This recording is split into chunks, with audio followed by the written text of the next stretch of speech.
já que os horários aqui são diferentes, até dos próprios participantes e principalmente daqueles que vão ouvir posteriormente. Então, fica aí um boa tarde que pode ser transferido para boa noite, boa madrugada, bom dia, como acharem melhor, aí dependendo do horário que estiverem assistindo.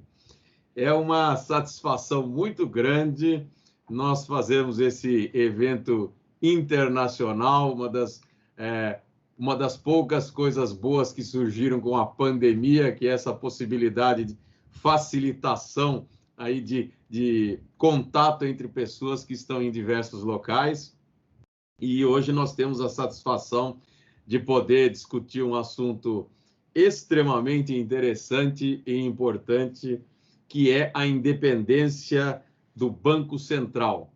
Um assunto que é uma questão controvertida no mundo todo, mas especialmente nesse momento no Brasil, pelo fato de que está em fase final de tramitação um projeto de lei complementar que vai modificar a forma pela qual está ocorrendo a organização do Banco Central e afetando diretamente a sua autonomia. E para isso, nós vamos ter a participação, pela qual eu já agradeço muito, do professor Olavo Fonseca da Silva, que é mestre em Ciências Jurídico-Econômicas pela Faculdade de Direito da Universidade de Lisboa, é professor convidado e investigador associado do Centro de Estudos Jurídicos, Econômicos e Sociais da Faculdade de Direito da Universidade Agostinho Neto, em Angola, é consultor nas áreas de direito societário, valores mobiliários, direito bancário, professor também convidado e investigador do SEGES da Faculdade de Direito Agostinho Neto. Então, é uma pessoa que que está estudando já há um bom tempo e tem uma grande especialização justamente nesse tema. Uma satisfação conhecê-lo, ainda que de forma, nesse momento, apenas virtual, professor Olavo, mas esperamos ter a oportunidade de, em algum local, né, do mundo, aí, podemos ter a satisfação de nos encontrar pessoalmente. Então, eu faço esses agradecimentos, né? Agradeço também a Josélia Nogueira pelo incentivo e organização do evento, e eu deixo para, quando for lhe passar a palavra, expor o seu currículo aqui, viu, Josélia? Vamos passar agora, então, a tratar desse assunto, e eu já devolvo a palavra ao professor Olavo para nos falar sobre essa questão da independência do Banco Central nesse momento tão oportuno para o Brasil, em que o assunto está realmente na ordem do dia. Muito obrigado, professor Olavo. A palavra é sua. Boa tarde. Antes de mais, gostava de saudar todos os presentes, cumprimentar também especialmente o professor José Maurício Conte e a doutora Josélia Nogueira. Nós já tivemos a oportunidade de cruzar, doutor Conte, ainda na Faculdade de Direito da Universidade de Lisboa, numa conferência em que fui preletor e que abordei, na verdade, este assunto, né? Ainda que numa fase muito embrionária, penso que devia ter ocorrido nos anos de 2016, Josélia, se não estou em erro, em que fizemos uma conferência sobre a dívida pública e uma das questões tratadas foi precisamente a questão da independência, né? Que ficou sob minha responsabilidade. É verdade, na altura, com algumas faltas ainda de consolidação do tema e de soluções já concretizadas, o que hoje já é bastante diferenciado. Bom, para começar, gostava de relembrar que este debate sobre a independência dos bancos centrais, eu prefiro tratar o assunto de outra forma, portanto, eu prefiro chamar a autonomia e não propriamente independência, e depois vamos perceber o porquê que eu faço essa opção em termos técnicos. Dizia, é oportuno a autonomia dos bancos centrais porque tanto no Brasil como em Angola há um projeto de reforma dos bancos centrais. Por pura coincidência, Angola tem também já um projeto de lei, salvo se estiver errado, já terá sido aprovado na Generalidade, na Assembleia Nacional e deve seguir posteriormente para a especialidade. Portanto, trata-se de um assunto estratégico e importante. Bom, autonomia dos bancos centrais, macrodensificação analítica contextualizada. Bom, o exercício que eu pretendo fazer convosco hoje tem sobretudo como propósito dar-vos uma visão geral sobre o assunto, quer da perspectiva do seu surgimento, mas uma lógica também contextualizada, não é? Dizer como é que nos dias atuais nós vamos estruturar os bancos centrais em termos de autonomia, porque parecendo que não, alguns países ainda estão a fazer reformas com base em teses dogmáticas que já estão ultrapassadas, e estão ultrapassadas com base na respectiva experimentação. E eu, sem querer avançar, diria já é o caso da independência dos bancos centrais, e já explico posteriormente o que é que isto significa. Bom, eu vou centrar-me na apresentação em dois núcleos problemáticos concretos. Obviamente há autores que tratam isto de outra forma, identificam outros problemas. Para mim, no tratamento deste assunto, o que mais interessa é a política monetária e a supervisão e regulação do sistema financeiro. Portanto, são os dois núcleos problemáticos que eu gostaria de tratar convosco hoje. E para isso eu proponho 4 pontos principais. Um primeiro para fazermos um enquadramento, portanto, a originação do núcleo problemático. Portanto, vamos depois, num segundo momento, perceber qual é a relação que tem o tema da autonomia dos bancos centrais com a eficiência e a credibilidade do mercado. Portanto, vamos, num terceiro momento, ver qual é que é a lógica da autonomia dos bancos centrais em termos de execução da política monetária, portanto, visto em duas perspectivas, relativamente à credibilidade e a relevância da policy mix, aquilo que eu identifico nos meus estudos como policy mix, que é a necessidade de existência de coordenação entre a política monetária e a política orçamental. Bom, para terminar, vamos analisar a parte relativa ao sistema financeiro, né? As grandes linhas. Por que é importante nós termos autonomia no processo de supervisão e regulação bancária, e qual é a importância que isto tem em termos de eficiência do sistema? Bom, ponto número 1, então, para começarmos. Enquadramento geral. O tema da independência dos bancos centrais, aqui da autonomia tratada por mim, ela começa muito com base na teorização econômica. A teorização econômica pensada numa lógica keynesiana, portanto, a teoria quantitativa da moeda, e baseada em 3 segmentos importantes. Portanto, a política de rendimentos, o consumo e a produção. O que se tem, depois explico isso mais adiante, o que se faz é a entidade que faz a gestão da política monetária ajusta estas 3 variáveis para achar o equilíbrio dos preços no mercado. Bom, esta teoria está pensada numa lógica de curto prazo. O que nós assistimos durante vários anos é uma lógica de injeção e redução de liquidez e automaticamente alteração dos preços. Bom, isto teve um momento de decadência, que foi o momento da crise nos anos 70, a crise do setor petrolífero, e representou, na verdade, o surgimento de uma nova perspectiva, que era um trade-off entre a inflação e desemprego. Portanto, verificou-se que a relação entre a inflação e o desemprego não era estável a longo prazo. O que é que aconteceu de facto? É que injetava-se liquidez na economia, aumentava-se os níveis de produção e a inflação não reduzia. Portanto, teve daí depois o surgimento de pensadores da escola de Chicago, particularmente com todo o mérito técnico que isso depois é reconhecido, o professor Milton Friedman, portanto, que é da escola de Chicago e que traz esse problema à discussão. Bom, o principal objetivo é criar regras discricionárias, ou seja, regras próprias de execução da política monetária, em que surge um banco independente que tem a função de, e aqui estou a dizer independente mesmo porque essa é a lógica da teoria inicialmente, independente que estrutura e executa a política monetária.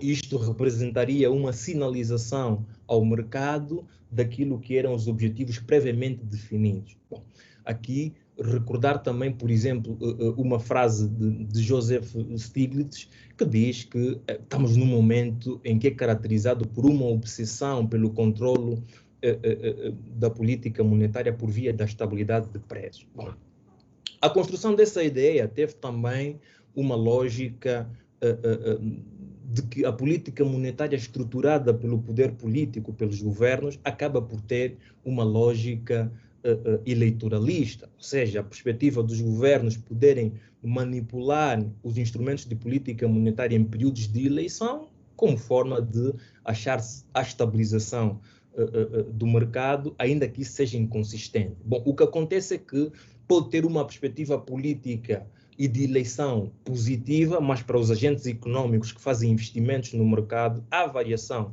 da taxa de inflação representará prejuízos para aquilo que foi o investimento inicialmente feito.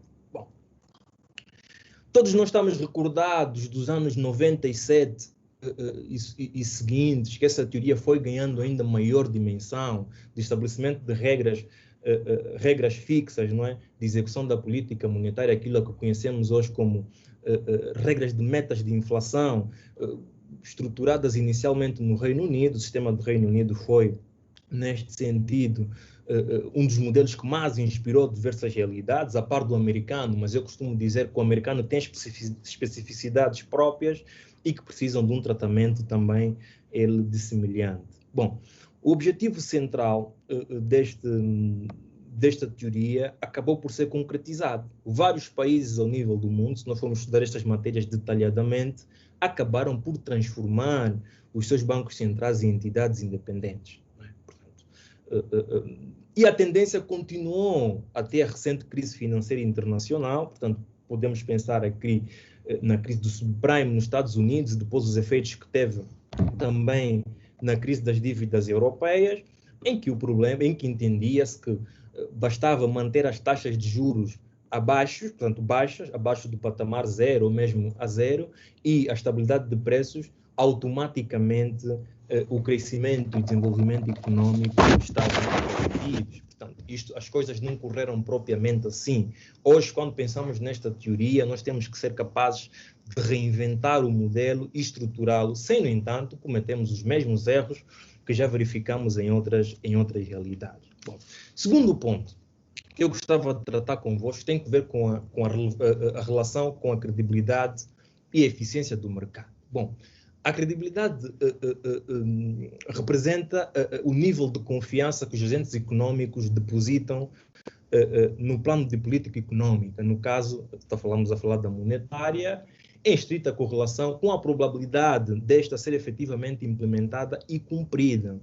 Bom, neste sentido, para efeitos de enquadramento, há duas perspectivas diferentes e por autores também distintos, com pensamentos diferentes. Por um lado, os monetaristas, escolas de Chicago, e os keynesianos e neo-keynesianos, com uma perspectiva também lá distinta, que é a teoria dos mercados eficientes. Há uma lógica, há uma primeira que é a hipótese do mercado eficiente e há uma segunda que é a hipótese das expectativas racionais. Bom, o que diz a primeira, e é subscrita pelos autores keynesianos, é que o preço que se forma no mercado resulta muito da informação que é divulgada. A informação que é partilhada com o mercado acaba por impactar a nível dos investimentos, a nível da projeção que os agentes fazem do investimento. Portanto, isto é importante. A teoria baseia-se única e exclusivamente na qualidade da informação para a formação dos preços no mercado e para efeitos de investimento.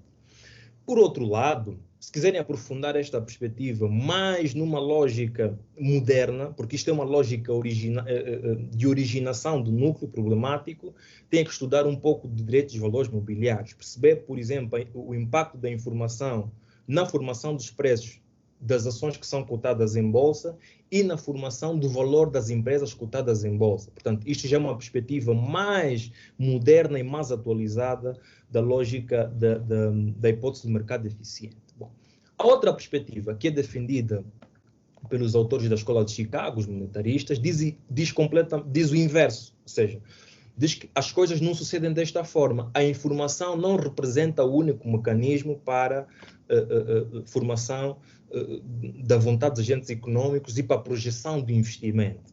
Há também as expectativas aleatórias ou irracionais, e elas são feitas com base na avaliação da reputação que goza a entidade monetária. Dizer, se nos períodos de 2018, 2019, 2020, a entidade monetária, ao executar a política monetária, cumpriu aquilo que foram os objetivos previamente definidos, isso por si só gera reputação. Em paralelo, distinto, temos uma visão diferente e que eu alinho. Eu acho que a reputação é importante, mas a reputação não tem que ver com eficiência. Portanto, se eu executei a política monetária de forma positiva para os agentes econômicos nos anos anteriores, se eu executar hoje, será ineficiente, portanto, a credibilidade vai estar afetada. Bom, isto é, no essencial, aquilo que discutem estas duas teorias. Portanto, uma lógica, para finalizar, de inconsistência temporal. Dizem que o poder político vai alterar sempre os objetivos da política monetária por via dos instrumentos, e outra perspectiva que diz o inverso, diz nós temos que ter aqui mecanismos de coordenação entre a política orçamental e a política monetária. Já explico isto depois de forma mais pormenorizada. Bom, a ideia central é não haver distorções entre a inflação esperada e a inflação efetivamente ocorrida. Portanto, regras previamente definidas. Isso influencia as decisões dos agentes econômicos na neutralidade da moeda, colocando em causa o trade-off existente entre inflação e desemprego a longo prazo. Bom, para fechar esta parte da política monetária, eu então vou fazer uma abordagem que é já contextualizada, está no nosso, que aliás foi objeto de limitação na fixação do tema a abordar. Bom, nós temos 12 instrumentos de intervenção econômica com efeitos claros sobre o mercado. Por um lado, a política monetária, portanto, as regras de injeção e redução de liquidez na economia feita pelos bancos centrais, quer seja por via das reservas de caixa, absorção de liquidez, portanto, todos esses instrumentos de gestão da política monetária acabam por ter impacto sobre o mercado.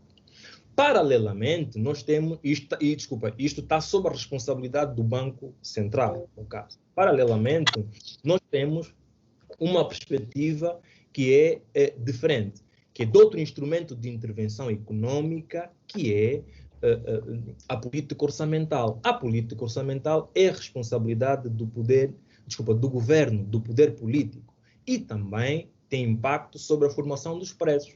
Ora bem, o que acontece na prática foi o seguinte: se nós executarmos a política monetária sem tomar em consideração outros elementos do mercado, esta será ineficiente, portanto, não funciona.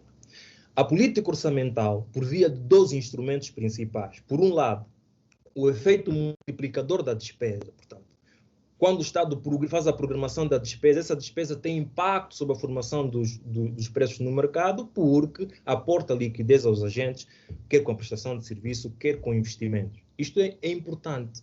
O que se passa é que nós temos 12 instrumentos de intervenção econômica com entidades diferenciadas. Portanto, aqui está a minha posição de recusa da independência dos bancos centrais. Eu defendo a autonomia dos bancos centrais. E isto deve ser feito com uma clara ponderação dos objetivos fixados em sede da política orçamental pelo poder político. E deve haver coordenação. E vamos então exemplificar isto na prática, como é que esta teoria chegou a um momento que já se tornou não funcional. Nós, quando analisamos os sistemas europeus, nós percebemos em sede das últimas crises, nós temos, por exemplo, nos países do leste europeu, estabilidade de preços. Não é? Nós, quando vamos a países como Espanha, Portugal, há estabilidade de preços. Mas, efetivamente, sabemos que a economia não funciona, não há investimentos. E não há investimentos porque houve limitações na política orçamental. Portanto, sobretudo as questões da crise, da austeridade, de não possibilidade de utilizar os instrumentos de política fiscal para incentivar o investimento. Portanto, isto faz toda a diferença. Houve situações de armadilha de liquidez, portanto, muita liquidez injetada pelo Estado na economia. Os bancos reduziram as taxas de juros a patamar zero, portanto, aquilo a que se conheceu depois como o quantitative easing, portanto, que no fundo acabou por demonstrar que a política monetária estruturada por um Banco Central, sem tomar em consideração os objetivos da política orçamental, não funciona. Isto não deve ser hoje defendido nos sistemas que fazem a reforma dos bancos centrais. O Banco Central, no processo de definição e execução da política monetária, deve fazer sempre em estrita coordenação com o poder político. O que se defende, nós olhamos para outras realidades, como, por exemplo, o Reino Unido, e percebemos que esse problema não se coloca. Não se coloca, e eu oriento-me com essa linha de pensamento britânica, que é: o pacote monetário é estruturado após a aprovação do Orçamento Geral do Estado e toma em conta os objetivos do orçamento. Quando vai à execução, aí sim, o banco tem autonomia, e por isso é que eu digo autonomia e não independência, tem autonomia para executar a política monetária com os instrumentos que achar mais convenientes. Okay? Portanto, este é, se quisermos, o ponto central da minha análise em relação à política monetária. Eu acho que isto é para ser tomado em conta sempre nos processos de reforma dos bancos centrais. Transformar, suponhamos um caso idêntico, o Brasil faz a reforma do Banco Central, transforma o banco em entidade independente, que estrutura e executa a política monetária. Portanto, a política monetária tem como objetivo principal a estabilidade de preços, do mercado há estabilidade de preços, mas não há investimento, porque a política fiscal não compensa aos investidores aportarem liquidez ao mercado brasileiro. Portanto, isto tem que ser ponderado de forma muito minuciosa, de forma muito detalhada. Há aspectos que devem ser tidos em consideração muito em função das características do próprio mercado, do estágio de evolução. Eu digo sempre que a reforma dos bancos centrais deve ser feita em paralelo, portanto, sistemático, com aquilo que é a realidade do mercado, o estágio de evolução. Não transformar o banco numa entidade independente quando não se verificam os problemas de captura da entidade pelo poder político. Isto é muito importante e eu acho que depois vamos ter a oportunidade aqui de debater sobre o que estamos agora a apresentar. Bom, eu passava então para o terceiro momento. O terceiro momento, que é perceber qual é a influência que tem a independência dos bancos centrais na lógica de eficiência do sistema bancário. Aqui sim, aqui é importante ter poderes reforçados de independência em função dos regulados, portanto, dos bancos comerciais que operam na praça, não em função do poder político. Com o poder político é mesmo para coordenar, e para definir em paralelo. Bom, então, como é que as coisas sucedem no sistema bancário? Eu vou centrar a minha apresentação em dois pontos principais. Portanto, por um lado, a questão da captura regulatória e de supervisão. O que acontece é que, e vários cientistas do direito e das ciências econômicas estudam isso, há uma relação inversa entre a formação do capital nas sociedades. Aliás, o Thomas Piketty também trata deste assunto, em que diz mesmo que, se formos fazer o estudo de vários países, percebemos sempre que os grupos de interesse surgem em função de quem tem o poder político. Obviamente, não é uma via para legitimar ilegalidades, mas há sempre uma correlação com a formação do capital e de grupos de interesse. O que sucede é que os grupos de interesse poderão ser titulares do capital social dos bancos. E, neste sentido, se nós não reforçarmos a independência do Banco Central, particularmente as regras de nomeação, de destituição dos membros dos órgãos sociais, o que temos é bancos centrais a incumprirem a aplicação de regras específicas sobre determinado banco, porque sabem que vão ressentir dos efeitos. Eu sou governador de um banco central, percebo que um banco comercial está a tomar opções de assunção de riscos descontrolados, portanto, está a ponderar mal o risco em função do capital que tem, e não consigo intervir, porque sei exatamente que o titular do capital daquele banco é uma pessoa que faz parte de um grupo político e que, se o fizer, acaba por ser exonerado. Portanto, esta é a importância de nós reforçarmos não destituição do governador e dos membros dos órgãos de administração do banco, salvo nas situações de inaptidão, nas situações de falta grave. Aí sim justifica-se que sejam exonerados, sempre por via de um mecanismo que é o Parlamento. Portanto, os Parlamentos têm que jogar aqui um papel importante.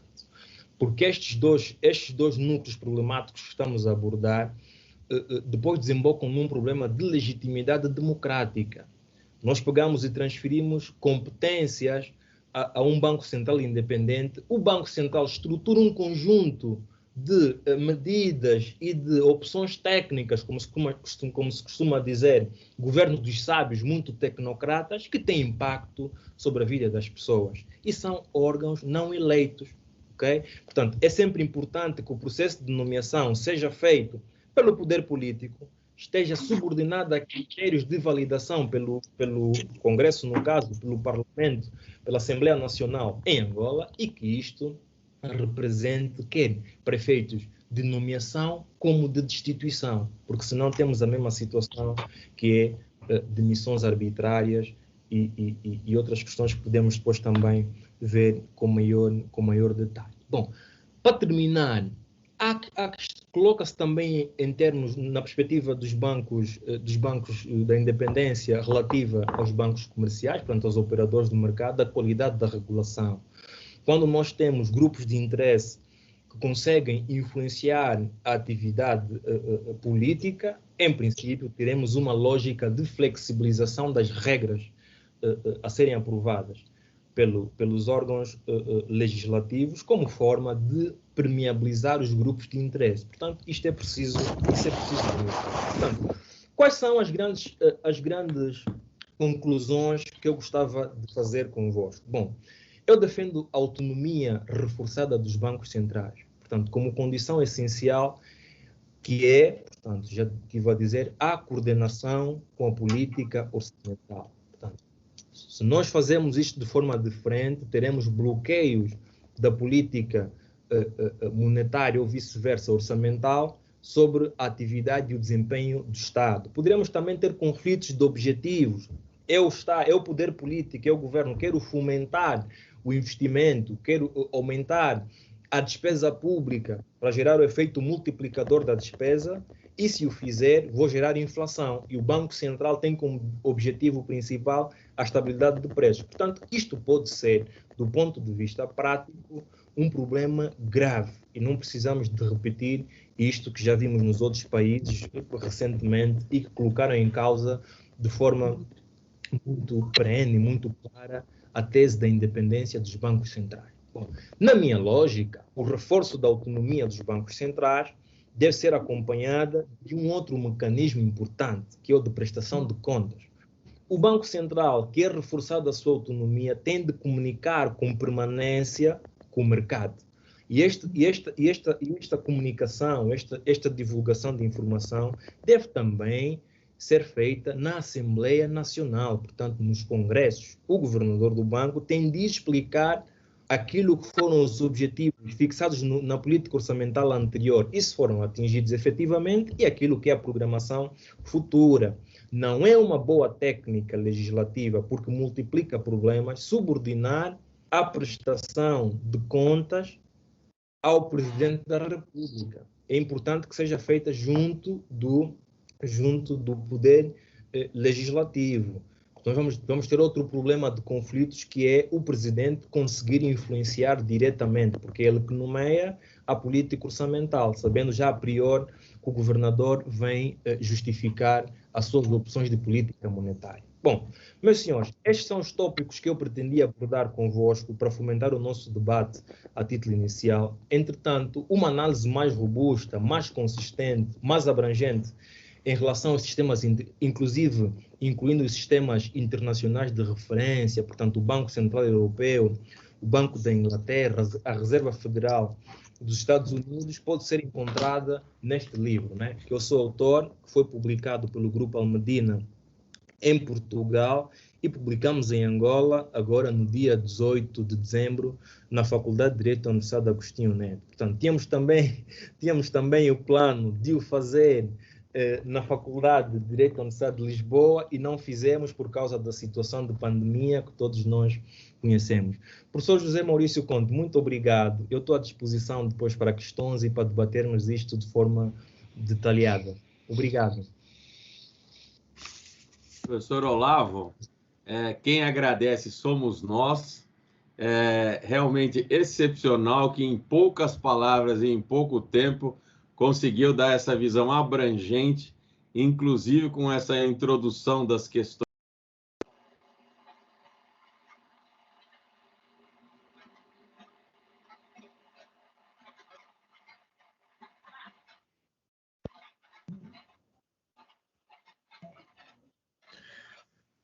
Professor Conte, seu áudio está no mudo.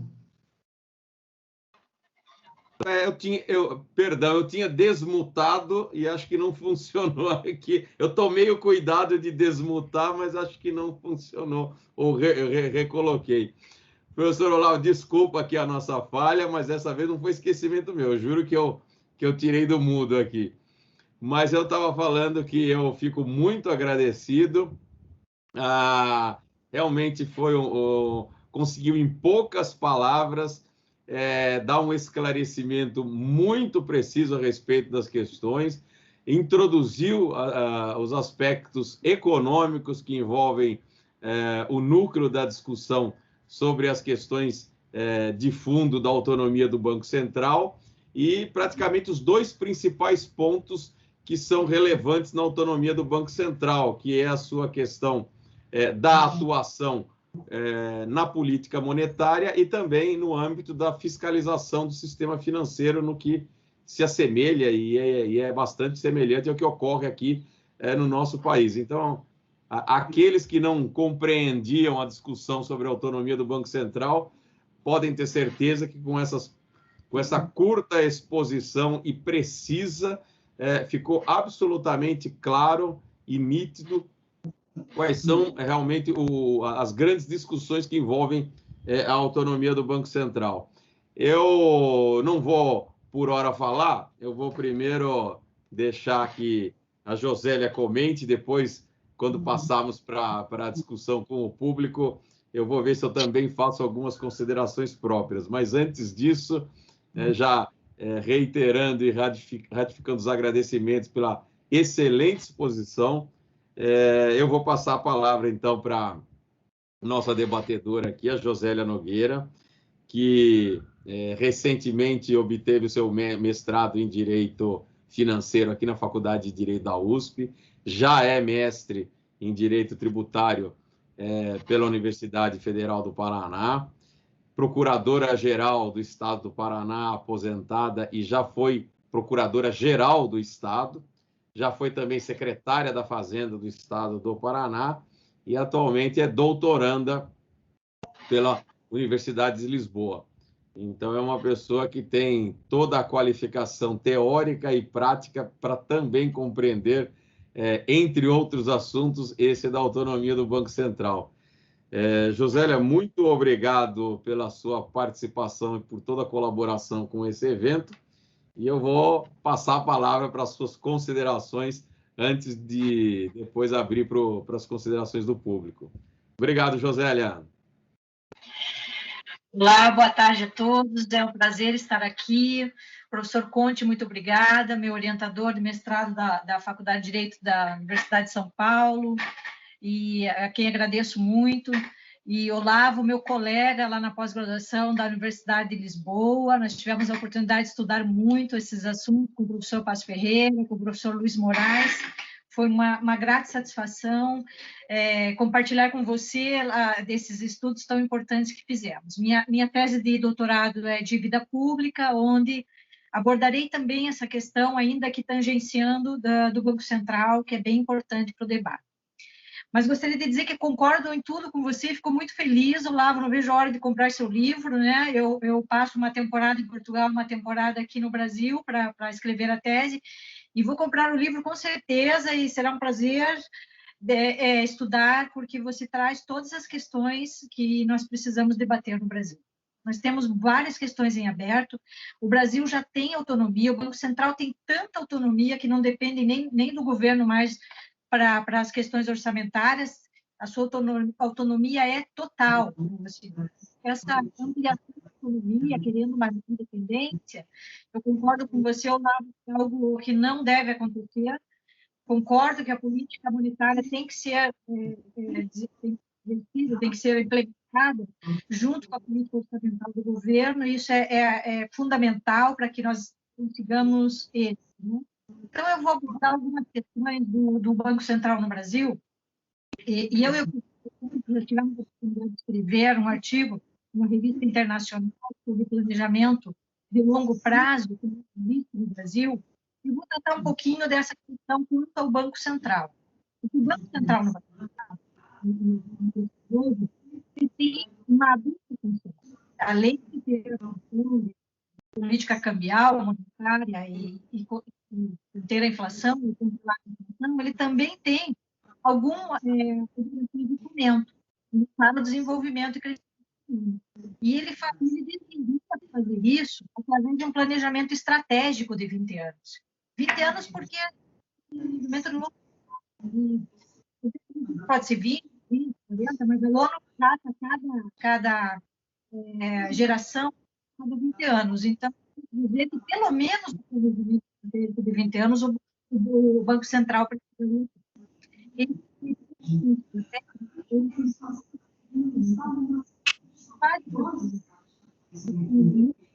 é sempre o poder legislativo. Tem que discutir.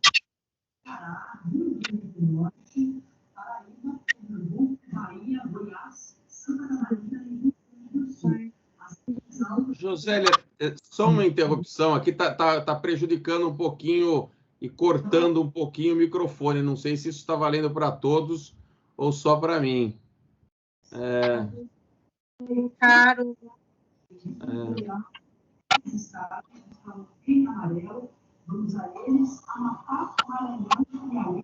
Vamos ver se melhora um pouco aqui. Às vezes perde parte das coisas que estão sendo ditas.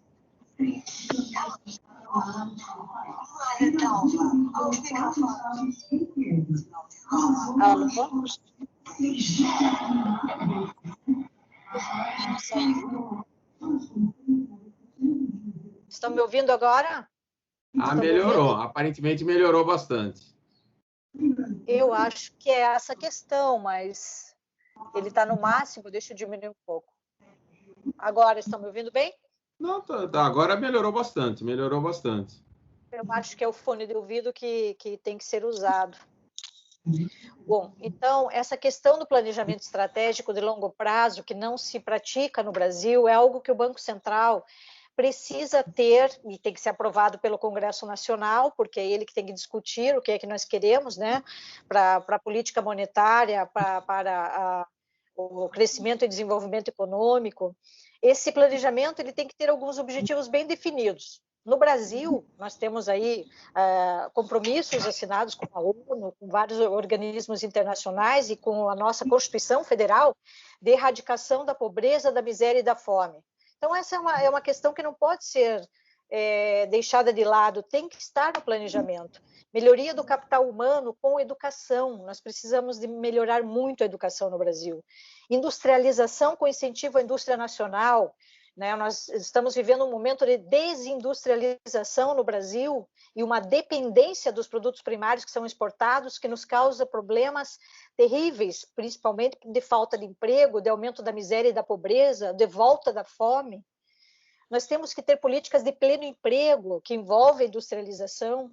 Nós temos que ter um sistema de saúde, que no caso do Brasil é o SUS, muito bem aparelhado, e nessa pandemia nós percebemos como é importante ter um SUS, né, um sistema de saúde forte que atenda todas as pessoas que precisam. Um sistema previdenciário público e sustentável do ponto de vista tributário, com receitas públicas que sejam suficientes, e nós precisamos disso no nosso país. E uma tributação progressiva sobre a renda e sobre o capital para alcançar a justiça fiscal. Nós não temos isso no Brasil. Nossa tributação no Brasil é regressiva, ou seja, ela cobra, os tributos são cobrados dos pobres e não dos ricos. Os ricos no Brasil praticamente não pagam tributos, e são muitos os ricos do Brasil que poderiam estar pagando. Nós não temos justiça fiscal no Brasil. e uma depuração do sistema bancário brasileiro para estimular a concorrência. Nós temos aí uma concentração bancária muito grande, diferente de Portugal, que tem muitos bancos. Aqui nós temos poucos bancos, uma concentração bancária que é nefasta, que é terrível, né? E o fomento ao desenvolvimento econômico, que nós precisamos ter isso planejado, porque é um grande país de grandes dimensões, de grande população, com muitas riquezas e que não sabe usar isso para o crescimento econômico sustentável, para o desenvolvimento econômico sustentável. Então, está faltando este planejamento integrado com o governo, que é aquilo que o Olavo falou, né? Você não pode fazer nada isolado, e o Congresso Nacional é que vai aprovar. Então, o Banco Central está inserido nessa questão do planejamento de longo prazo, que o governo e o Banco Central devem implementar, tomando medidas visando cumprir esses objetivos, alcançar as metas. Então, não é só a inflação, não é só a política monetária e cambial, existe também esses objetivos que estarão aí contemplados nas decisões que serão tomadas nessas políticas. Sem um plano de longo prazo, o Brasil não tem uma linha de ação eficiente, ficando sempre à mercê de interesses corporativos. A captura, que diz você, Olavo, ela acontece no Brasil também. Sujeito a desvios morais constantes, que nós vamos abordar daqui a pouco com mais profundidade, promovidos pelos agentes do mercado que utilizam os recursos comuns para superar as falhas de mercado, ocasionadas muitas vezes por decisões de risco dos próprios gestores do mercado financeiro. Esse planejamento estratégico deve ser feito, então, pelo Congresso Nacional, mas com ampla discussão democrática com a população, para que seja um estudo democrático e intergeracional aprovado pelos representantes do povo e para resolver os problemas do país. Agora, entrando um pouco nas questões técnicas relativas às funções do Banco Central do Brasil, né? O tempo é curto, nós não podemos entrar em todas as questões técnicas, mas em outras lives nós abordaremos com mais profundidade essas questões, e o Olavo já abordou muito bem na sua fala tudo aquilo que o Banco Central e as teorias que o informam, né? E tudo aquilo que o Banco Central faz. Alguns especialistas dizem que no Brasil o Banco Central já tem total autonomia há 25 anos. É um tempo curto, né? Há 25 anos é quase nada, ainda é um jovem, né? Mas tem essa autonomia que, no entanto, acabou sendo, digamos assim, arranhada ou prejudicada com uma decisão no governo Lula de transformar o presidente do Banco Central em ministro. Então, ao assumir o status de ministro do governo, Olavo e professor Conte, houve uma confusão aí entre Banco Central autônomo e o presidente do Banco Central, que aqui nós não chamamos de governador, aqui nós chamamos de presidente, ser um ministro do governo, né? Um subordinado ao Poder Executivo, sendo que o Banco Central não é subordinado ao Poder Executivo. E isso foi algo muito interessante que aconteceu no nosso país. Essa configuração já foi experimentada na Inglaterra, vinculou o Banco da Inglaterra ao Tesouro Inglês, e vigorou até 1997, quando se tornou independente do governo, com o único objetivo de manter a inflação em 2,5%. Esse foi o objetivo, a função era só o controle da inflação, que no Brasil não é esse apenas o objetivo do nosso Banco Central brasileiro. A atual autonomia, com maior independência do Banco Central do Brasil, pretende a desvinculação do governo total agora, então não tem mais status de ministro, conferindo a uma instituição de Estado um mandato não eletivo. Espera aí, o Banco Central não é uma instituição de governo, é uma instituição de Estado. Então, ele está acima, ele está no mesmo nível, se não está acima, está no mesmo nível do governo, né? Um não manda no outro. Mas essa instituição de Estado, o Banco Central, ela não foi eleita pelo povo, então ela não tem essa legitimidade democrática como tem aqueles que foram eleitos e exercem mandatos eletivos. Não houve, então, um controle popular acerca dessa questão, vinculado apenas a uma aprovação do Congresso Nacional. Então, o presidente do Banco Central é escolhido e é aprovado pelo Congresso, mas esse Congresso que aprova, ele também está viciado no Brasil em razão da reeleição. A Constituição Federal de 1988, no Brasil, não previa a reeleição. E a reeleição foi inserida por emenda constitucional, porque o nosso modelo político, ele não contempla, ele não pode ter reeleição, né? Não deveria, pelo menos. E a reeleição tem sido um fator muito prejudicial a várias situações que nós vivenciamos no Brasil. O atual modelo de escolha do presidente do Banco Central desde 1994 tem contemplado sempre o setor financeiro como gestor dessa instituição pública.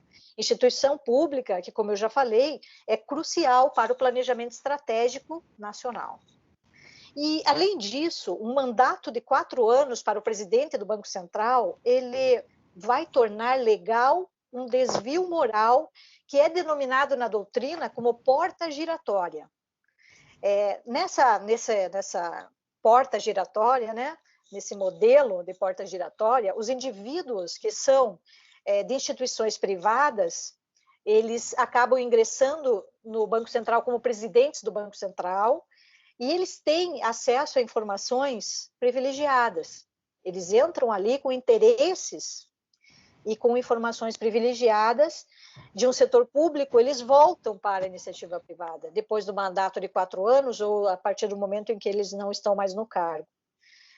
E essas pessoas que são do mercado financeiro, que assumem o Banco Central e retornam ao setor privado, eles levam uma vantagem corporativa.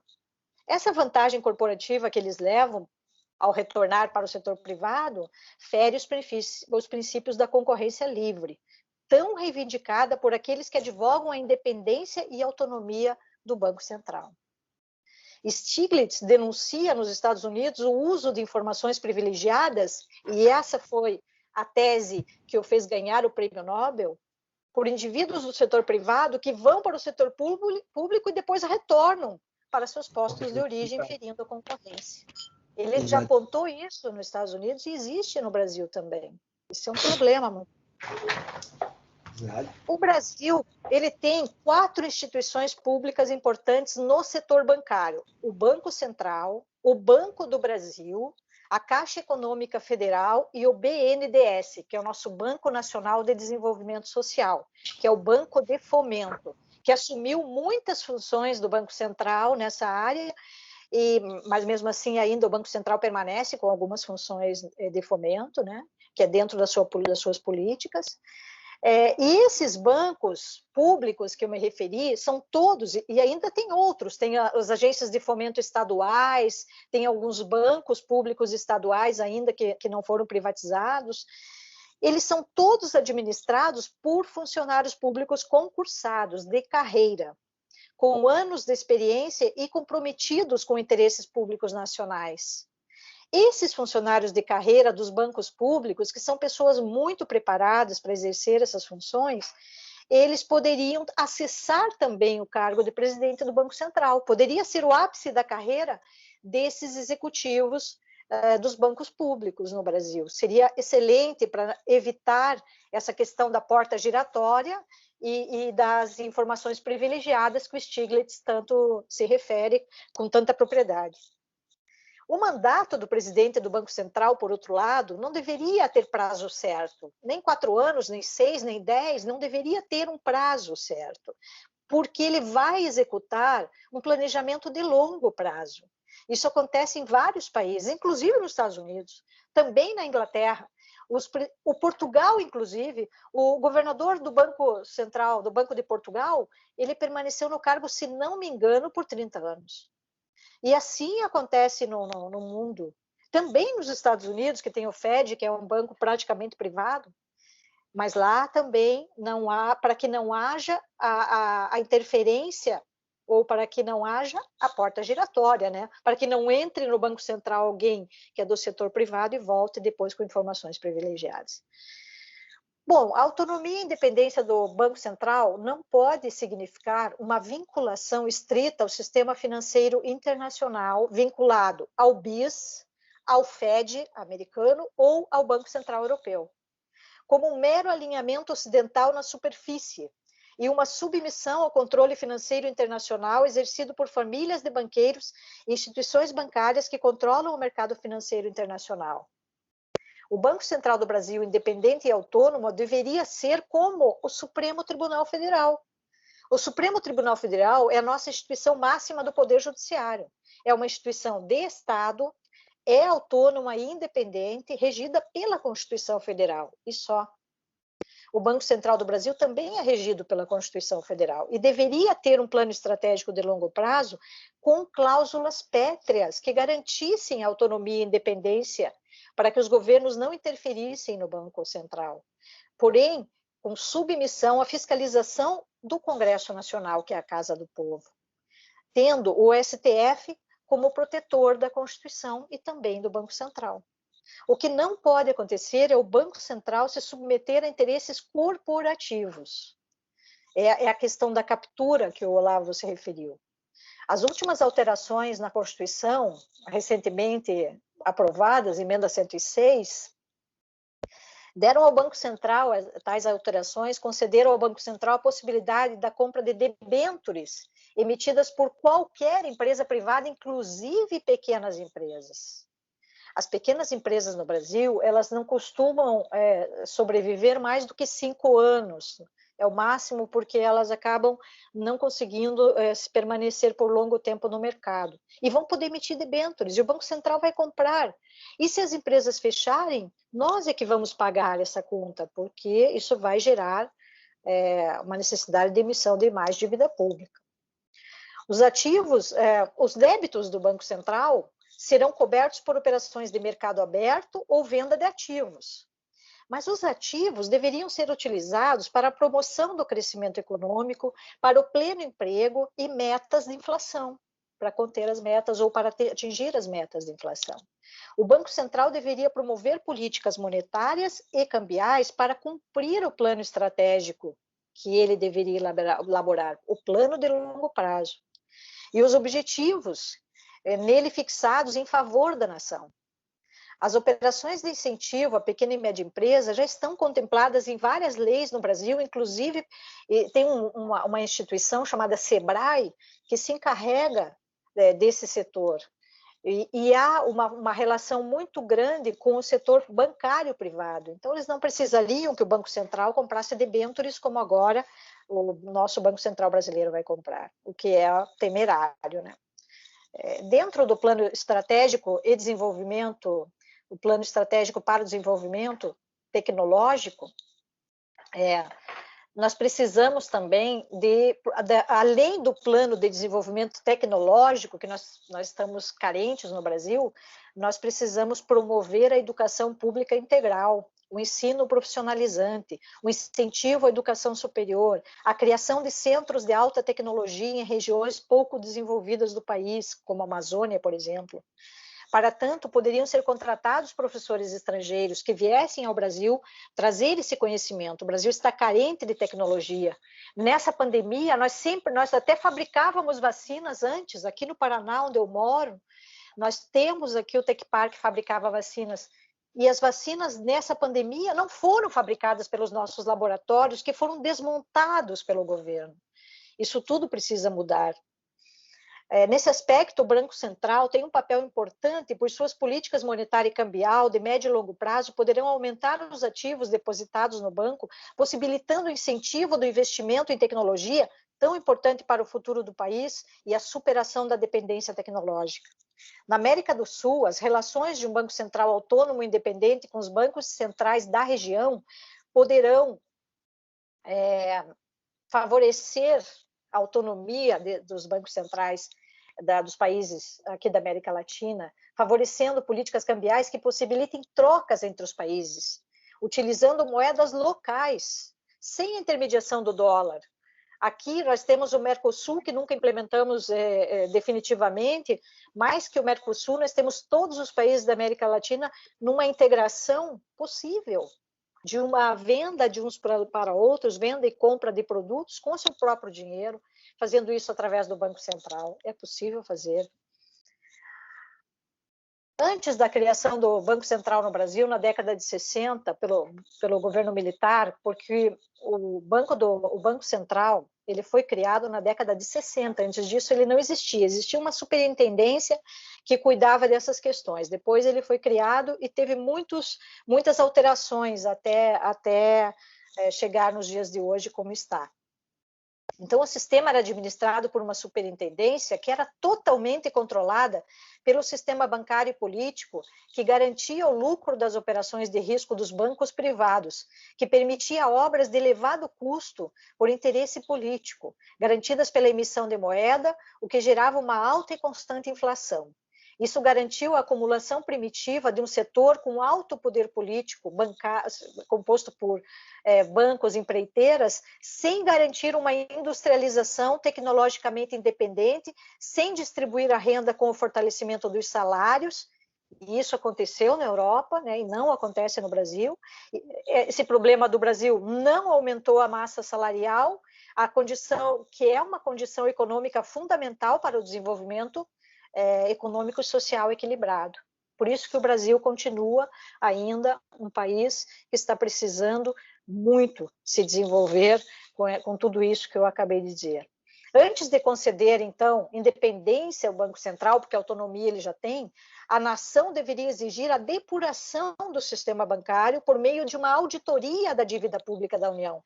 Nós nunca tivemos uma auditoria, ou tivemos uma auditoria, mas já há muito tempo que nós estamos precisando de uma nova auditoria da dívida pública, não só na União, nos estados e nos municípios também. Essa providência da auditoria da dívida permitiria que a autonomia e independência do Banco Central não ficasse sob a suspeição de um mero interesse corporativo de garantia de ganhos, sem riscos, sem planejamento estratégico e sem um programa que contemple o país e as futuras gerações. Mas apenas alguns setores que, no momento, não querem participar via cobrança de tributos de uma melhor redistribuição de riqueza, que é o que parece que está acontecendo, porque esses setores que precisam ser mais tributados, e este momento da pandemia era a hora de fazer uma reforma tributária que está tramitando no Congresso, e que cobrasse o imposto de renda progressivamente, coisa que não temos no Brasil, que cobrasse a distribuição de dividendos, o que também não é tributado no Brasil, que cobrássemos mais as heranças, que tem uma tributação muito baixa, as grandes heranças, as grandes fortunas, então, não tem nenhuma tributação, enquanto todos os países desenvolvidos do mundo já desenvolveram, já instituíram o seu imposto sobre grandes fortunas. E o que se percebe é que esse poder que essa classe minoritária exerce é muito grande, muito maior do que a intenção de corrigir essas distorções. Então, a autonomia e independência do Banco Central brasileiro atualmente, nos moldes pretendidos com essas reformas, é um retrocesso e não garante o desenvolvimento econômico e social para as futuras gerações.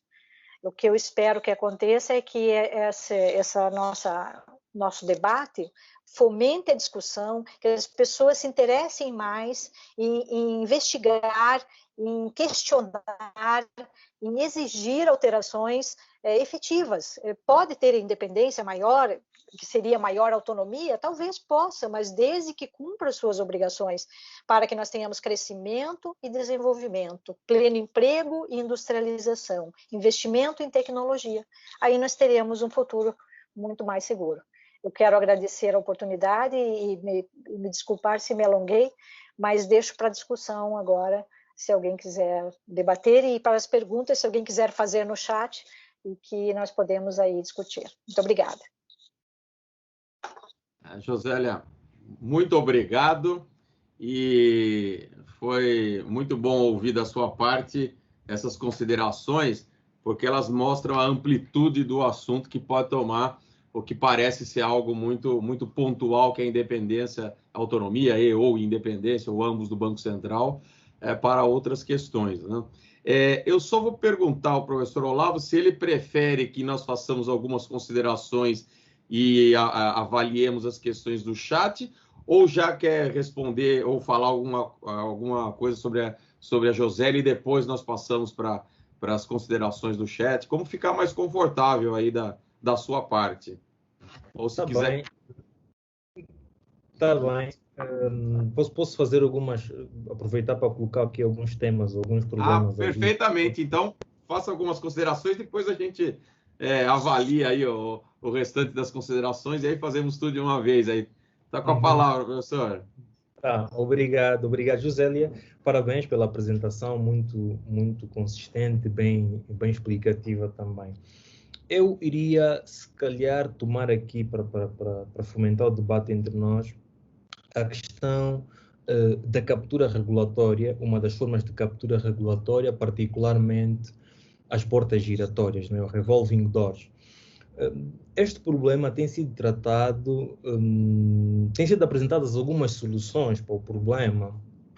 Eu queria saber quais são as soluções no sistema brasileiro. Por exemplo, nas outras realidades, como Portugal e Reino Unido, o que se faz é criar um período de nojo em que quem exerceu funções no órgão da administração do banco, portanto, nos órgãos de governação do banco, fica impedido de ir trabalhar para a indústria supervisionada, né? Durante determinado período de tempo. Isso discute muito qual deve ser o prazo aplicável a quem exerceu essas funções para poder ir trabalhar novamente no sistema bancário.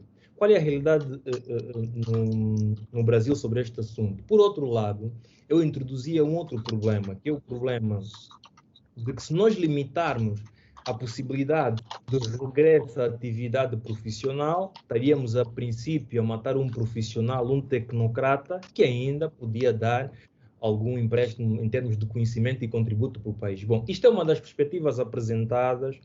A outra é sobre quem assume a remuneração dos antigos presidentes ou governadores de bancos centrais.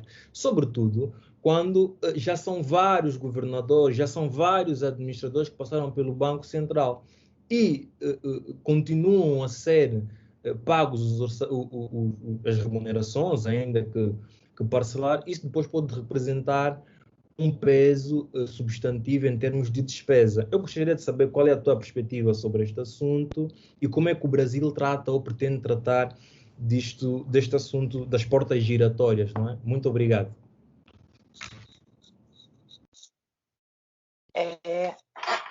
Eu estava procurando aqui se o período ainda é de 4 anos, eu não tenho certeza, vou até pesquisar para poder dizer aqui até o final da nossa apresentação, mas existe sim esse período. Esse período ele não pode voltar imediatamente para a iniciativa privada, mas é um período muito curto, na minha opinião, porque quando alguém assume o Banco Central... Eu acho que são 6 meses, Josélia. Eu acho que são diga. só 6 meses, mas também não tenho certeza absoluta. Eu tinha lido um projeto de 4 anos, então não passou, 6 meses é o antigo, é muito antigo esses 6 meses, né? Mas 6 meses retrata bem o que eu falei, né? Nós 6 meses não dá nem tempo da pessoa, né, digamos assim, não ter mais conhecimento das informações privilegiadas, porque as informações privilegiadas que ele tem são de longo prazo, são de médio ou longo prazo, não são informações de curtíssimo prazo. Então, é algo que ao mercado interessa muito e isso prejudica demais o próprio Banco Central, e a gente vê muito isso acontecer no Brasil.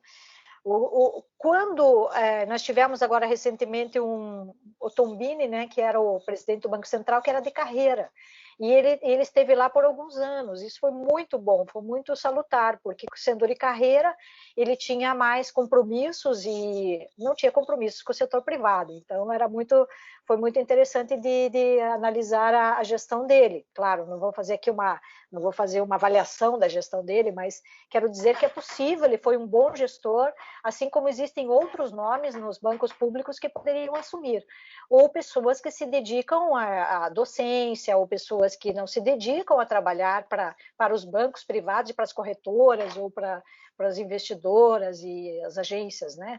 Então, acho que, sabe, Olavo, é possível criar condições, mas no Brasil a nossa legislação ainda é muito incipiente, é muito fraca com relação a isso.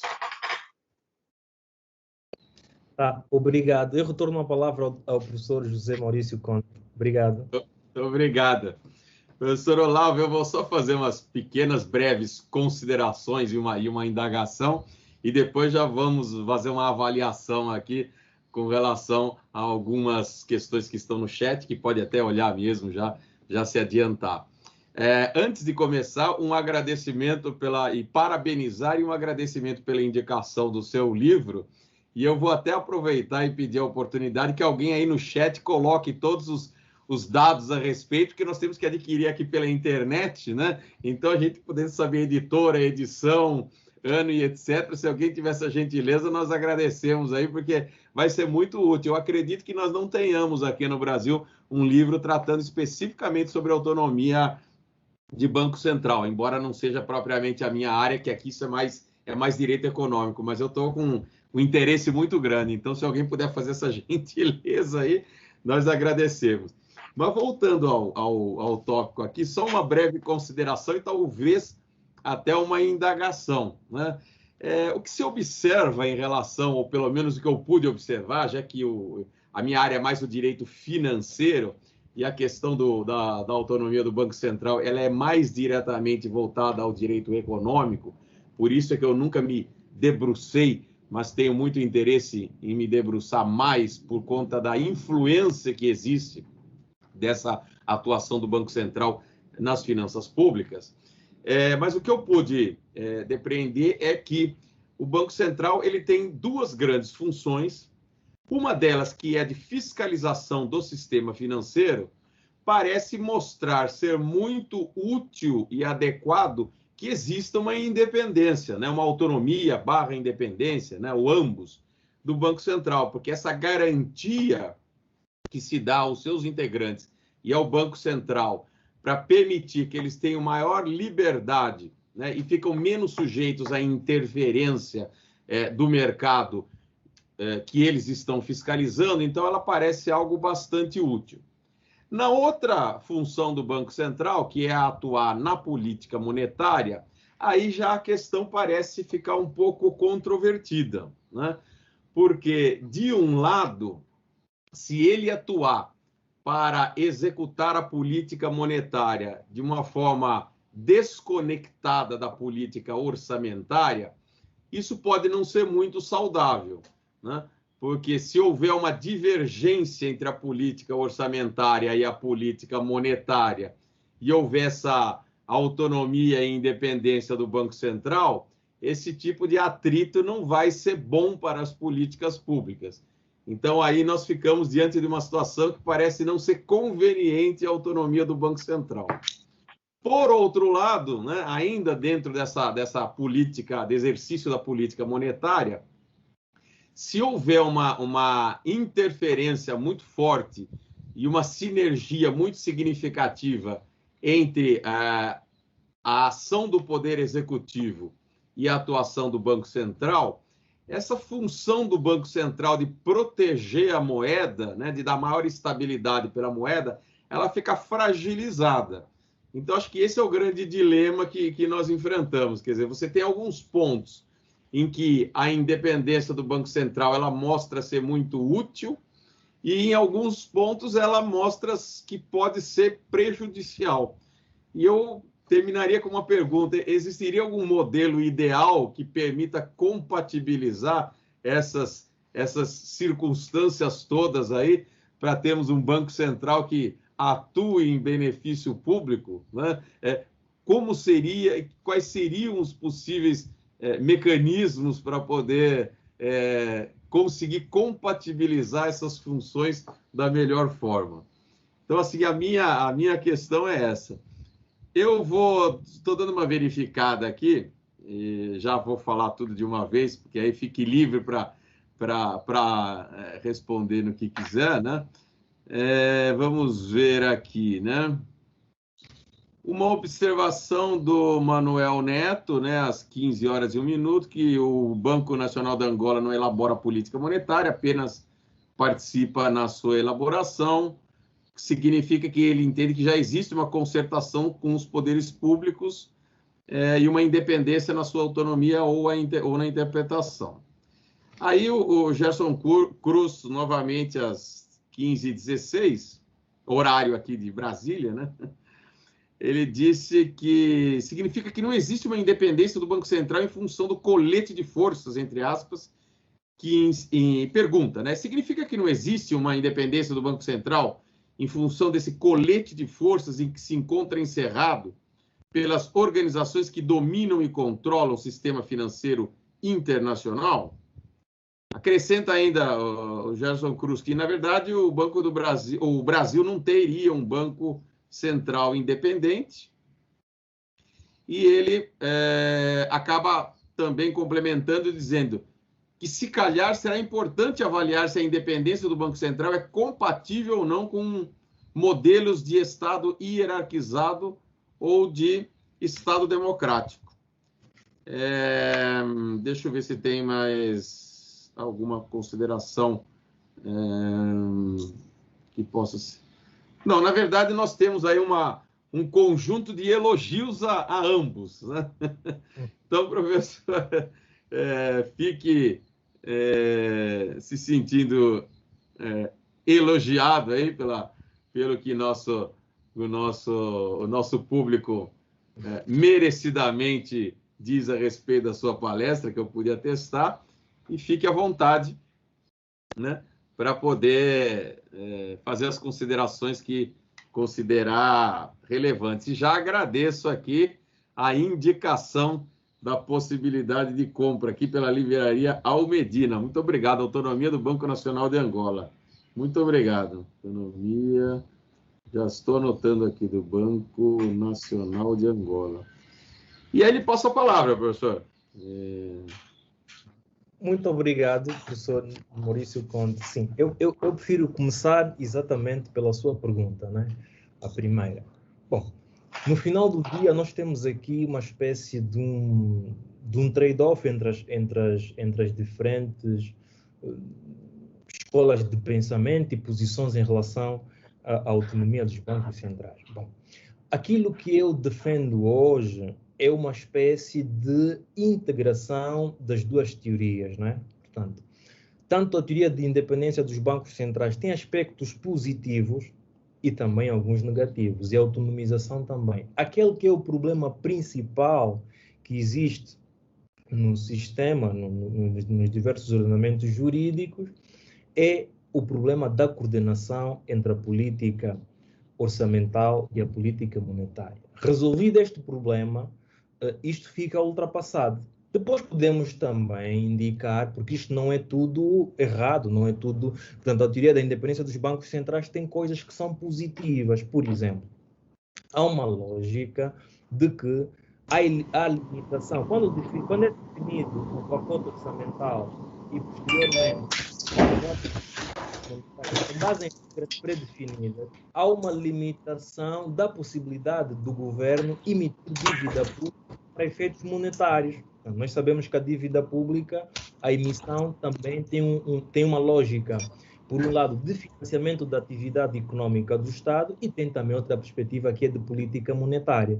Portanto, havendo independência, há esta limitação na possibilidade do governo emitir dívida pública a todo momento como forma de fazer variar os preços no mercado, né? Perguntar-me-iam de que forma é que isto acontece. Bom, quando o Estado emite dívida pública, a princípio as pessoas vão comprar. Isto representa enxugar liquidez na economia. Quando faz o inverso, que é retomar, então devolve o capital a quem comprou dívida pública, e isto é política monetária também executada de forma diferenciada. Se temos um banco que tenha reforçado a sua autonomia, a princípio isto é limitado. É aprovado o pacote orçamental, é definido um programa de emissão de dívida públicas e é fechado.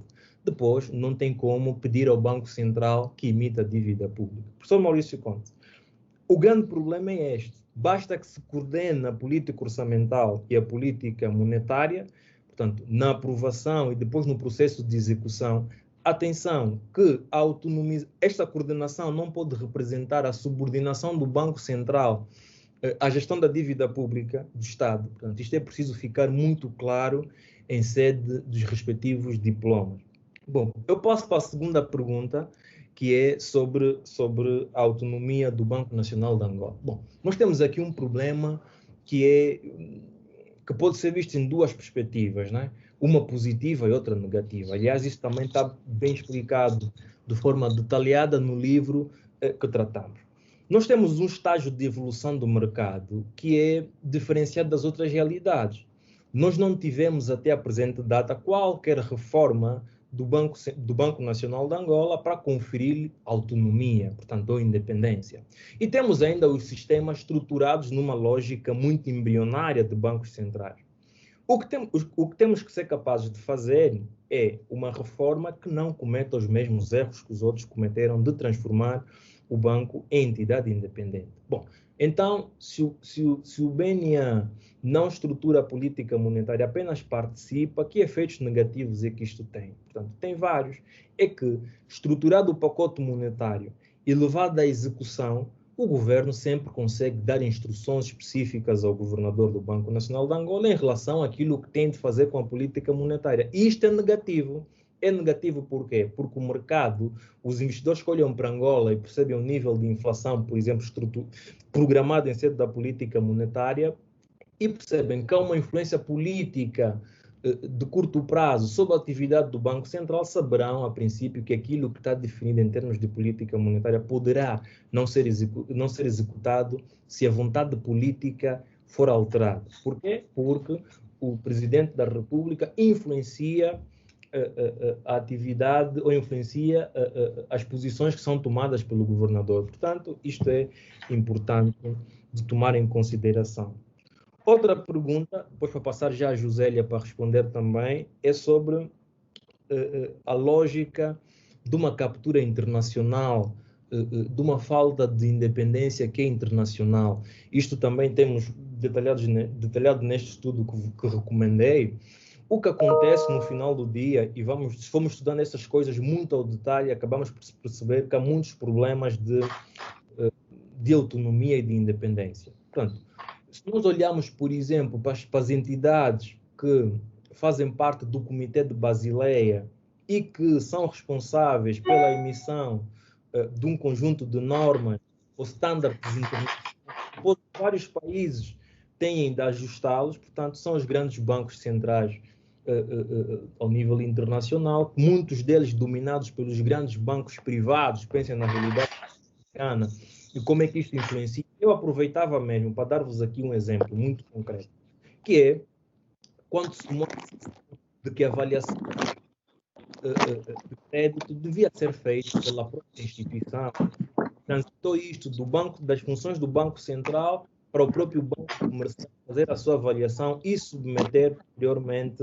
ao Banco Central. Pronto, isto só foi possível de fazer porque os bancos têm influência expressiva nesses órgãos internacionais, quer por via dos bancos centrais, quer por via dos bancos comerciais. Os grandes bancos comerciais têm assentos nestes órgãos internacionais. Sim, aqui faz sentido pensarmos em formas de alterarmos esta realidade. É um bom tópico para estudo, não está muito desenvolvido. Há pequenas construções sobre o assunto. Pronto, é ainda um espaço muito vago para um espaço com muita possibilidade de investigação e de estudos, e não temos doutrina especializada que trate única e exclusivamente da captura internacional da regulação e supervisão financeira. Portanto, com isto dou por encerrado, professor Conta, a resposta às minhas perguntas. Muito obrigado, professor Olavo. Fico bastante agradecido e mais ainda esclarecido com esses esclarecimentos adicionais. Josélia, eu não sei se você que está com o controle aí se você quer fazer alguma consideração também, né? Também eu estou identificando que tem uma mãozinha levantada aqui, não sei se é alguém que quer fazer alguma questão aqui. Você agora está nesse controle, você me dá orientação aí de... Sim, eu gostaria de fazer umas considerações sobre o que você falou. Eu quero só reforçar aquilo que eu disse, que o Banco Central ele precisa atuar juntamente com o governo, que seria a Secretaria do Tesouro Nacional, Secretaria de Planejamento, Ministério, né, do Planejamento ou Secretaria do Tesouro Nacional no Brasil. E ele precisa perceber, o Banco Central, que ele não pode colocar a meta de inflação acima dos interesses maiores da nação. E tem um assunto que nós vamos tratar na próxima live, que causa muito atrito entre o Banco Central e o Tesouro Nacional, que é a sobra de caixa que o Banco Central tem, por vários motivos, da venda dos títulos, né? E ele acaba tendo lucro, digamos assim, sobra dinheiro no seu caixa e falta dinheiro no caixa do governo. Esse é o grande atrito atual entre Banco Central e Tesouro Nacional, que nós vamos tratar na próxima live provavelmente dia 5 de março. Todos estão convidados. E o doutor Leandro é que vai palestrar, né, professor Conte, que vai ser o motivo da tese de doutorado. O professor Conte foi orientador dele, do doutorado, e esse assunto ele aborda na sua tese. Mas, afinal, o Banco Central ele tem que tomar medidas que estejam de acordo com o planejamento do governo. Nessa pandemia, nós vimos a necessidade que o governo teve de investir mais em saúde, de investir mais em vacinas, de investir mais em infraestrutura dos hospitais para atender as pessoas doentes, e ainda estamos aí no Brasil numa situação bem triste, bem grave com relação a isso. E ainda está faltando recursos no Brasil, porque a população é muito grande, né? E o contágio foi muito grande. Mas o Banco Central não pode ficar alheio, porque o Banco Central ele é uma autarquia de regime especial, com autonomia total, mas é uma autarquia, faz parte do Estado, ele é um órgão estatal, então ele tem que pensar que as suas decisões, as suas políticas são para o povo, são feitas para o bem-estar do povo. No momento em que ele tenha condições de injetar dinheiro na economia para gerar o pleno emprego, ele tem que fazer isso. A meta de inflação muitas vezes tem que ser flexibilizada. Eu posso ter uma inflação um pouco maior desde que eu consiga dar emprego e renda para o povo. Isso faz com que a economia melhore, os tributos sejam pagos, a economia com isso vai se recuperar, o governo vai ter dinheiro em caixa e tudo volta ao normal. Então, eu vejo discussões muitas vezes da independência do Banco Central, centrando apenas num ponto da sua obrigação, que é uma das suas obrigações, que é o controle da inflação, mas ela não está dissociada da realidade nem do bem-estar do povo, que o Banco Central também tem que buscar, que é a redução da desigualdade social, acabar com a fome, dar emprego ao povo e gerar educação, mais investimentos e tudo isso. Então, essa é a primeira questão. Depois, as outras eu acho que o Olavo já respondeu adequadamente, concordo totalmente com ele. Se tem mais uma pessoa assinando, seria bom escutar o que ela tem a dizer e para nós respondermos, se for o caso.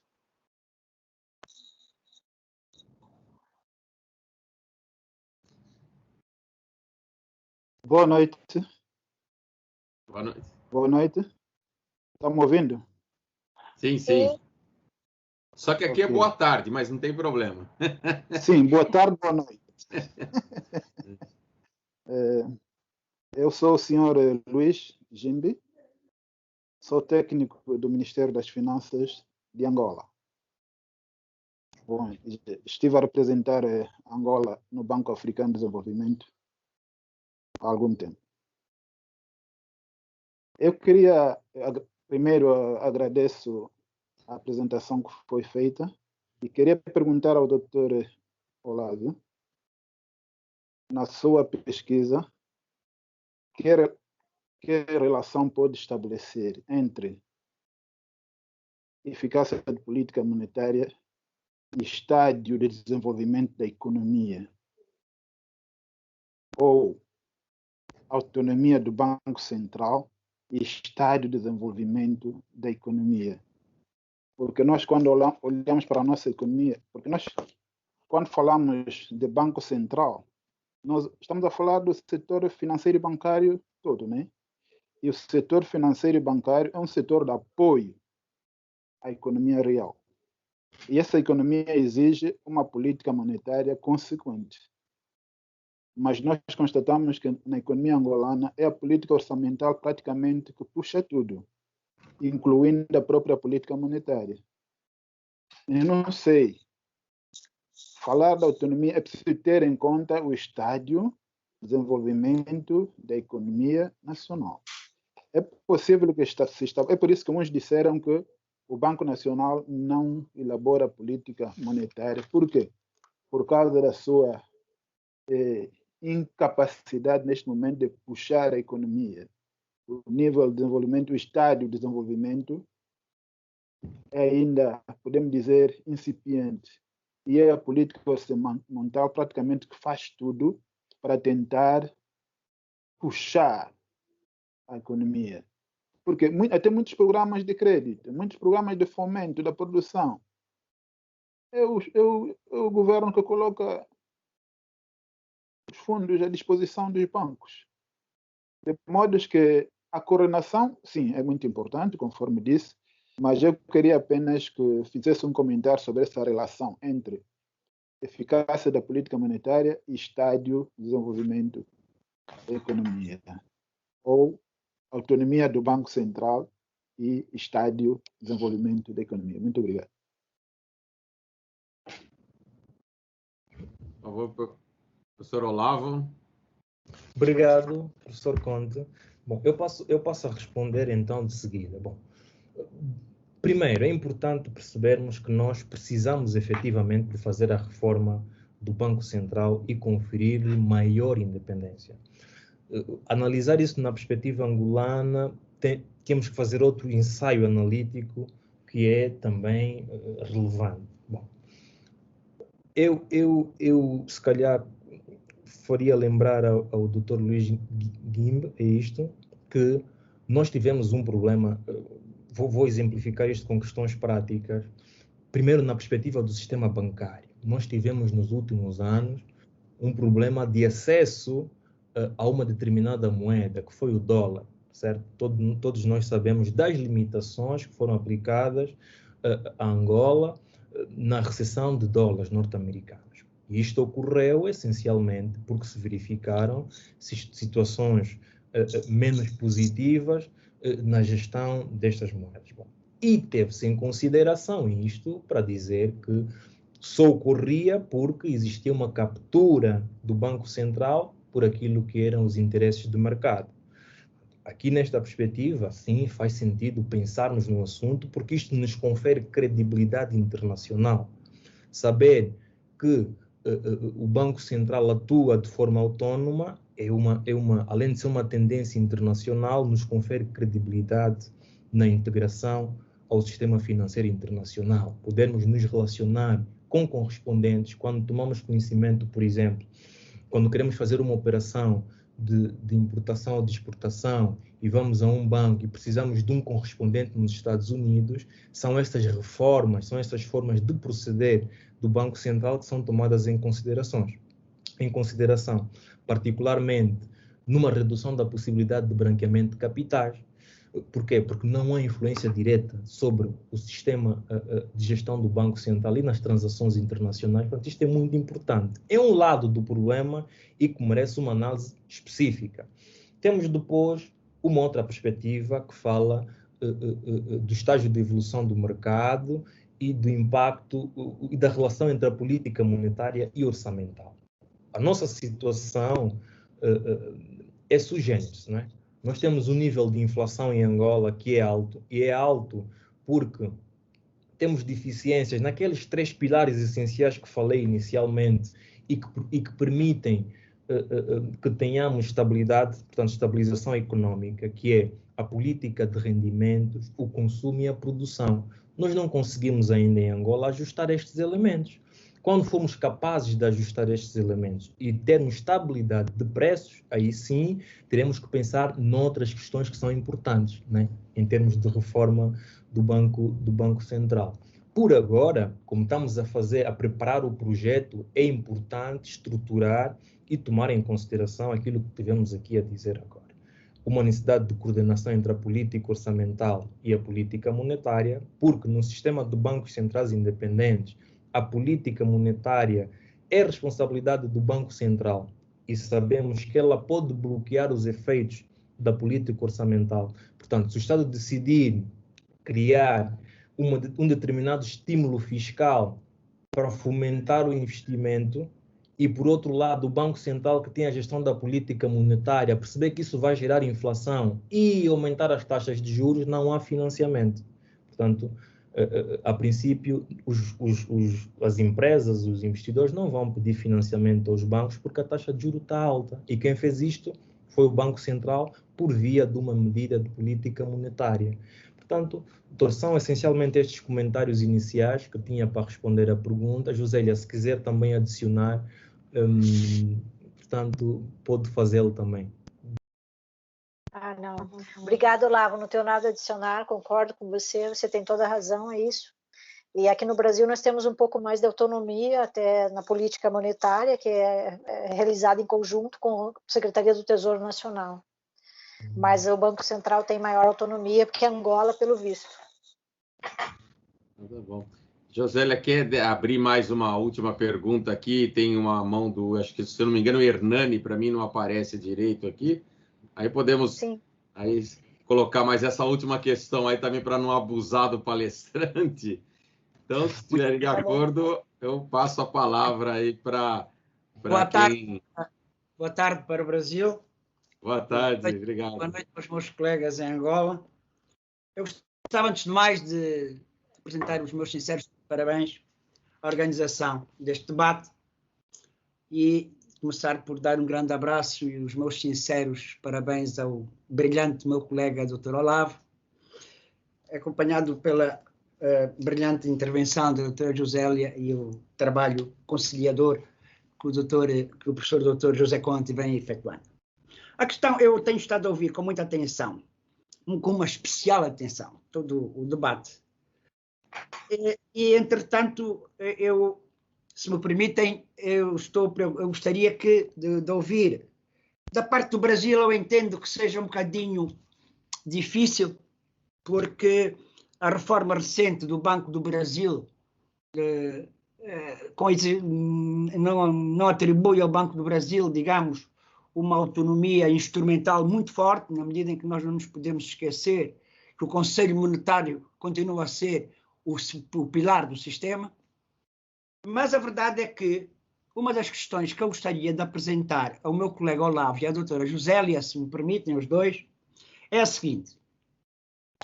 A questão da política monetária, a questão da condução da política monetária em Angola, ela está... É preciso constatarmos que o Banco Central tem um mandato na Constituição da República. O mandato do Banco Central está estabelecido na Constituição da República de Angola, onde diz que o Banco Central tem como mandato a preservação do valor da moeda nacional. E a seguir diz que participa na definição da política monetária cambial, tal. Ora bem, como é que nós vamos interpretar este comando constitucional?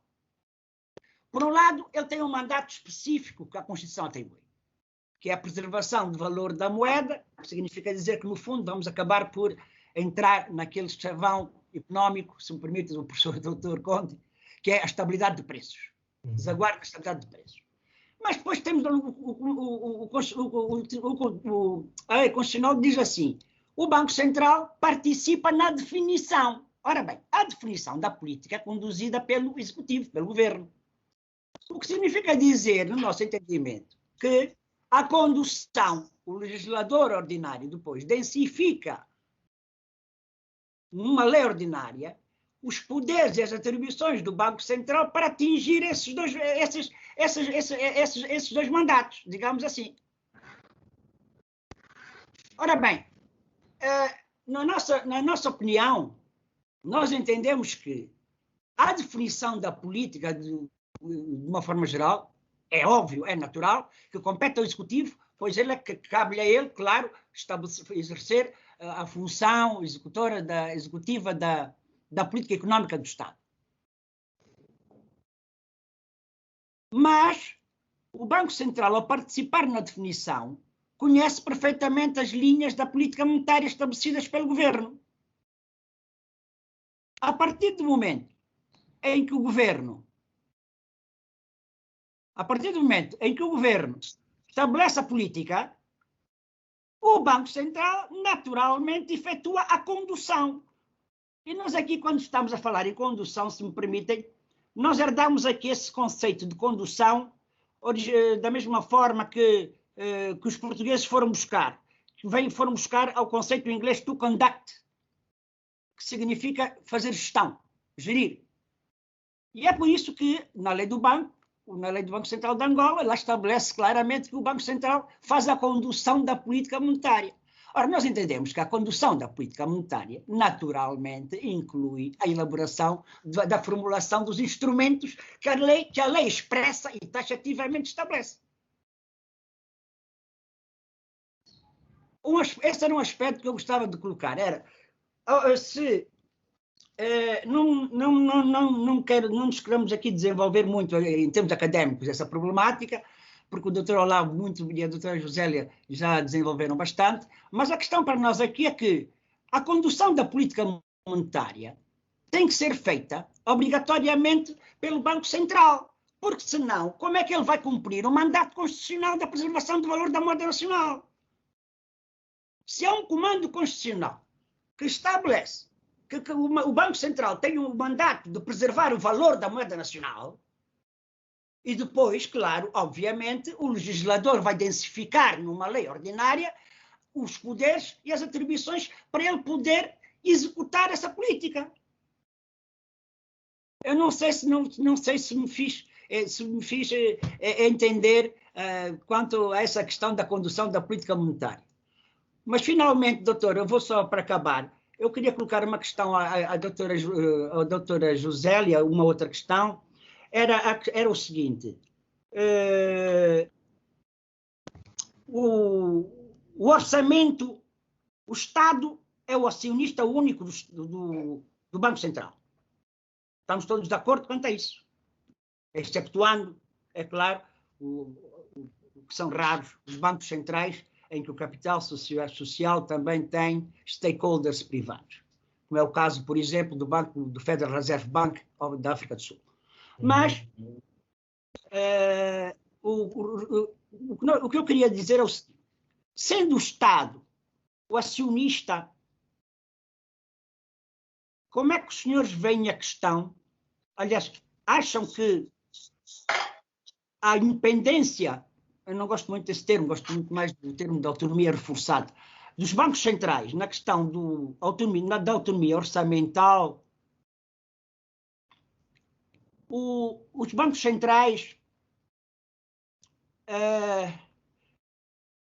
têm que esperar, portanto, a aprovação do governo do seu orçamento. Era só para terminar, que eu deixava essa questão no ar, que eu gostava que é uma dúvida que eu ainda tenho. Muito obrigado pela atenção a todos. Nós é que agradecemos. Posso começar, Olavo? Posso começar, então? Pode, doutora. Pois é, no Brasil, o Banco Central já tem... Oi? Oi, Nani? Estou a ouvir, doutora. No Brasil, o Banco Central já tem maior autonomia, ele conquistou essa autonomia que vocês estão falando, que em Angola ainda não. Então, ele já conduz a política monetária com maior liberdade, mas deveria fazer isso um pouco mais integrado, né, com o orçamento do Estado, e muitas vezes ele quer se dissociar disso quando há um conflito. Nessa pandemia isso ficou muito claro. Por exemplo, vou te falar, então o Banco Central aqui no Brasil, ele trabalha com a taxa de juros, né? A taxa de redesconto e exige uma reserva compulsória sobre os depósitos do sistema bancário, que foi no meu breve estudo que eu fiz, numa disciplina no doutorado com o professor Luiz Moraes, foi a causa do Brasil não ter sofrido na crise de 2008 nenhum problema, nenhum banco faliu, ninguém perdeu.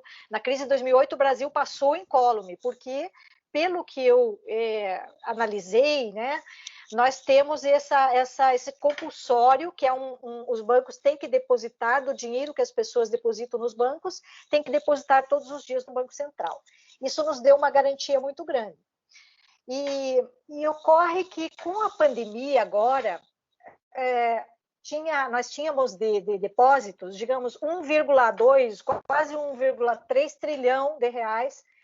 E esse dinheiro, o Banco Central colocou à disposição dos bancos privados, supostamente para que fosse fosse injetado no mercado, ou seja, concedido empréstimos aos empresários que estavam falindo em razão dessa pandemia, né?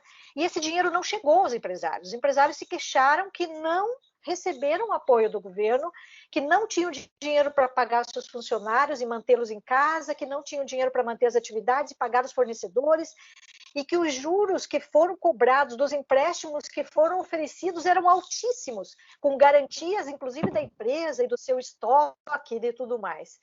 E isso inviabilizou que esses empresários fossem salvos. Muitos deles estão indo à falência, muitos deles estão devedores, estão fechando as portas, estão com problemas. Alguns deles até tiveram acesso. Então, eu te diria que o que faltou? O Banco Central agiu muito espontaneamente, muito sozinho, muito dissociado de um planejamento junto com o governo, porque nós temos o BNDES, que é o banco de fomento, banco público, um grande banco, se não o maior do mundo, o nosso banco, o BNDES, um dos maiores, né, bancos do mundo. E esse banco poderia ter recebido esse dinheiro para dar crédito aos empresários na pandemia, não recebeu, ou recebeu muito pouco, porque foi diluído entre todos. Nem sabemos, porque não há transparência, se esse dinheiro retornou e se esse depósito compulsório está de novo no Banco Central, ou se ele continua nos bancos privados. Nós não sabemos disso. E outras medidas que foram tomadas que nos assustaram bastante para quem estuda isso e que esperava maior transparência, né? Tudo isso, daqui a pouco nós vamos precisar instaurar uma auditoria para saber o que aconteceu. Então, dar muita liberdade ao Banco Central, quando ele toma medidas que não são muito eficientes, estão dissociadas de algo que o governo tem que fazer também. O governo também tem que salvar as empresas, ele não, porque ele depende disso, os tributos são pagos se as empresas têm lucro, se as empresas conseguem operar, e se as pessoas têm emprego e conseguem comprar os bens que são produzidos pelas empresas, porque tudo isso vai colapsando a economia se eu não tenho produção, se eu não tenho quem compre, mesmo que eu tivesse produção, se eu não tenho quem compre minha produção, eu vou acabar falindo do mesmo jeito, porque eu não vou ter para quem vender. Então, o Banco Central ele tem que tomar medidas, claro, independente do governo, e não pode sofrer pressão do governo, eu concordo com isso, mas tem momentos que é preciso sim, tomar decisões que estejam muito bem concatenadas, pensadas e planejadas junto com o governo e com aqueles que estudam quais são os problemas que têm que ser resolvidos e como vamos resolver os problemas. E o Congresso Nacional ficou de fora de tudo isso, o que é terrível, porque lá estão os representantes do povo e ele não foi sequer, digamos assim, ouvido, consultado, não foi feito as leis que estão sendo feitas não estão, digamos assim, sendo debatidas. Muitas vezes essa lei mesmo do Banco Central da alteração, ela foi colocada em mesa no mesmo dia, foi aprovada e a sessão não tinha nem começado ainda, já estava em mesa, já estava aprovando. Então, isso tudo que nós estamos vendo acontecer tem uma justificativa. Acho que nem tanto ao céu, nem tanto à terra. Eu gosto quando você fala, Hernani, que a autonomia tem que ser reforçada. E não pode ser independência mesmo, porque a independência dá nisso. Então, esse primeiro ato do 1,3 trilhão que o Banco Central colocou nos bancos privados mostrou que a independência é algo que nós não podemos permitir, porque ele tem que ter algum vínculo, e sempre teve vínculo com o governo através do Ministério da Economia e da Secretaria do Tesouro Nacional. E me parece que faltou esse planejamento melhor nessa situação, o que me leva a pensar, se essa foi um exemplo que eu dei, vocês imaginem, e todos os demais exemplos, o que pode acontecer, né? Então, eu acho que esse assunto é um assunto novo, nós realmente não temos muita doutrina, nós estamos falando aqui, discutindo algo que provavelmente o livro do Olavo é um dos primeiros mesmo, no Brasil não tem nenhum, esse será o primeiro sobre esse assunto, e o livro do Leandro é o segundo, digamos que ele vai publicar agora já nos próximos meses, e aí aos poucos nós vamos tendo mais respaldo para discutir essas questões dos países em desenvolvimento, né? Porque muitas vezes aquilo que se aplica aos países desenvolvidos não é o que se aplica ao Brasil e Angola, que somos países em desenvolvimento e ainda estamos caminhando para melhorar nossas instituições e a forma como as administramos, né? Eu acho que toda crítica, toda consideração é bem-vinda para a gente repensar e internalizar e tentar achar as melhores soluções. Obrigada.